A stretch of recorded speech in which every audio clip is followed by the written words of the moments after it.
By the time I arrived in Houston, it was almost midnight. The city looked nothing like Miami. There were no beaches, no luxury yachts, no palm trees swaying in the ocean breeze.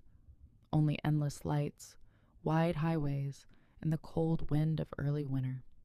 For the first time in years, nobody knew who I was. Nobody knew about Chloe. Nobody knew about my family. Nobody expected me to compete for someone's attention. The thought made me smile. The research facility provided housing for new team members. My dorm room was simple. One bed, one desk, one bookshelf, one small window overlooking a quiet courtyard, that was all. Yet somehow, it felt more like home than the Bennett mansion ever had. I set down my suitcase and looked around. No family portraits, no memories, no expectations, just a fresh start. A sudden knock interrupted my thoughts. When I opened the door, a tall woman stood outside. She looked a few years older than me. Dark hair, sharp eyes, a stack of documents tucked under one arm. "You must be Ava." I nodded. "Yes." She held out her hand. "Lydia Morgan, senior researcher." I shook it. "Nice to meet you." She glanced at the clock. "You haven't eaten yet, have you?" I blinked. "No." "Come on." She turned around immediately. "The cafeteria closes in 20 minutes. An hour later, I sat in the nearly empty cafeteria. Lydia and 2 other researchers occupied the table with me, a blonde man named Ethan, and another woman named Claire. Unlike my family, they asked questions. Real questions, not out of obligation, out of curiosity. "What made you choose aerospace engineering?" Ethan asked. "What projects did you work on in college?" Claire added. "What field interests you most?" Lydia asked. The questions came one after another. For a moment, I almost didn't know how to respond. I wasn't used to people caring about my answers. Back home, conversations usually ended before they reached me. Here, people actually listen. By the end of dinner, I realized something surprising. Nobody had mentioned Chloe. Nobody compared me to anyone. They only wanted to know about me. The next morning, reality arrived. The project was far more demanding than I expected. Meetings began before sunrise. Reports seemed endless. Every calculation had to be perfect. Mistakes were corrected immediately. By the end of the first week, I felt exhausted, but it was a different kind of exhaustion. Not the exhaustion of trying to earn someone's love, the exhaustion of building something meaningful, and somehow that felt worth it. One afternoon, Lydia dropped a folder onto my desk.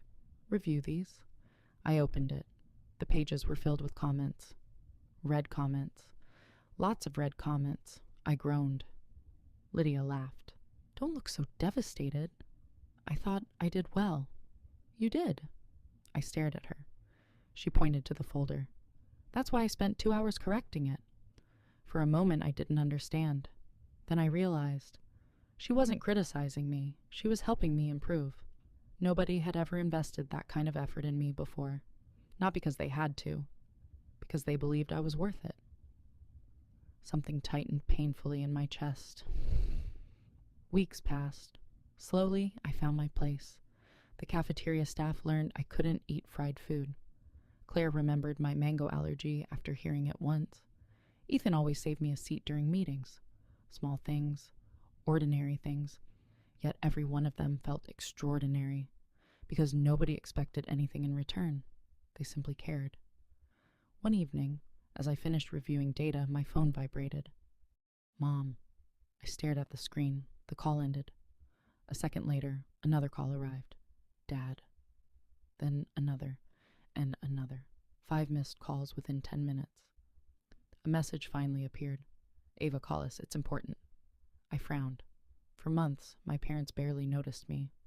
Now suddenly everything was important? Reluctantly, I answered. My mother's voice came immediately. "Ava." The relief in her voice surprised me.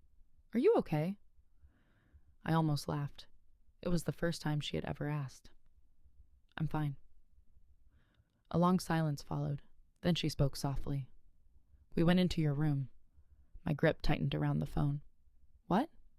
"We found your university records." I closed my eyes. "Of course they had. The certificates, the scholarships, the awards, everything they had ignored for months, my father took over. You graduated top of your class? Yes. And all those research awards? Yes. Another silence. This one heavier, painful. Because for the first time, they were realizing how much they had missed. Not because I hid it, because they never looked. We didn't know, my mother whispered. I stared through the dormitory window. The city lights blurred slightly. No, I said quietly. You just never asked. Neither of them had an answer, and for the first time in my life, I wasn't the one left speechless. After that phone call, something changed, not in me, in them. For the first time since I returned to the Bennett family, my parents began looking for answers. The problem was that the answers had been sitting in front of them the entire time. Back in Miami, my mother spent hours inside my old room. The room looked almost untouched, because I had never truly made it mine. Unlike Chloe's room, which overflowed with photographs, gifts, decorations, and memories, mine had always felt temporary, like a hotel room, a place I stayed, not a place I belonged. One afternoon, my mother opened the last drawer of my desk. Inside were dozens of documents, scholarship applications, academic awards, competition medals, letters of recommendation, one certificate after another. My mother sat on the edge of the bed and stared. Every document told the same story. A girl who worked harder than anyone around her. A girl who succeeded without help. A girl who never asked for anything. The daughter she had never bothered to know. My father wasn't doing much better.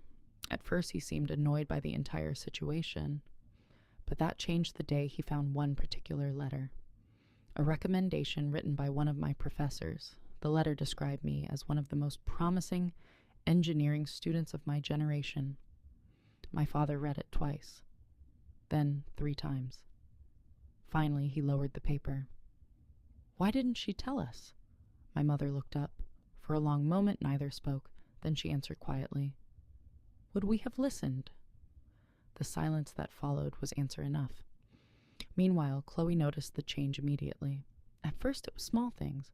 Her mother forgetting to answer a text message, her father becoming distracted during conversations, family dinners growing unusually quiet.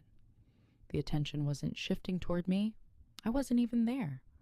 But for the first time, her parents weren't completely focused on her, and Chloe hated it. One evening, she finally brought it up. Mom? Victoria looked away from her phone. Yes? Have I done something wrong? The question immediately gained her mother's attention. No, sweetheart. Then why have things been so strange lately?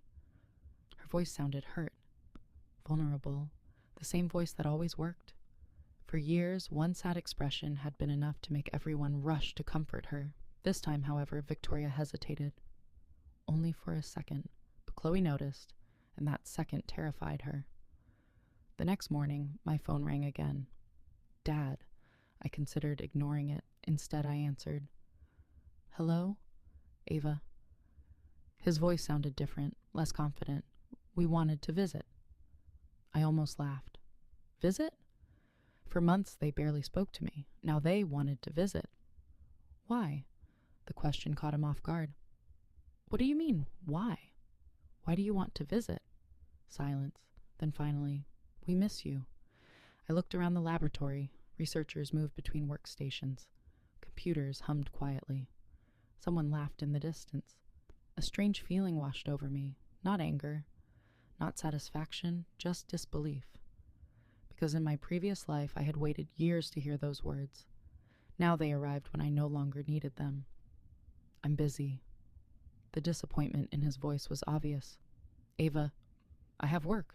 We only want to talk. We're talking now. Another silence. Finally, he sighed. When did we become strangers? The question almost made me smile. When? The answer was simple. The day they chose not to know me, again and again and again. But I didn't say that. Instead, I replied softly, I have to go. Then I ended the call.